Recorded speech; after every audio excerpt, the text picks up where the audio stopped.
আসসালামু আলাইকুম এভরিওয়ান। আমরা থাইল্যান্ডে যাওয়ার সময় ছোট্ট একটা ভিডিও নিলাম। সেটা হলো, আমি আমার ফোনটা ভিডিও করার জন্য জানালার ফাঁকে ঢুকিয়ে দিছি, যাতে ভিডিওটা সুন্দর মতন হয়।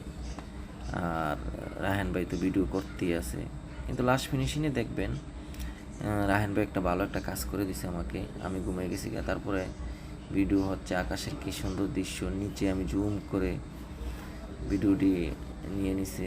তারপরে দেখেন কত সুন্দর নিচে দেখা যায়, বিমানের নিচে। আমাদের ভিডিওটা কেমন হয়েছে আপনারা সবাই কমেন্টে জানাবেন। আর আমরা সুস্থ মতন ঘুরে আসতে পারছি থাইল্যান্ড থেকে। তারপরে পাতায় গেছি থাইল্যান্ড নেমে, মোটামুটি 2 ঘন্টা 10 মিনিটের জার্নি থাইল্যান্ড। আর বিমানবন্দরে তো আগেই যাওয়া লাগে, 3 ঘন্টা আগে।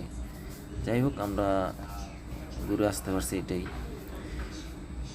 আর ইমিগ্রেশন শেষ করছি, বেরোনোর সময় এক্সিটে যে আমরা বের হবো, তারপরে আমি হতাশ হয়ে গেছি। যাই হোক, রায়হান ভাই অনেকটা ভালো কাজ করছে, ফোনটা নিয়ে আসছে লাস্ট ফিনিশিংয়ে দেখি।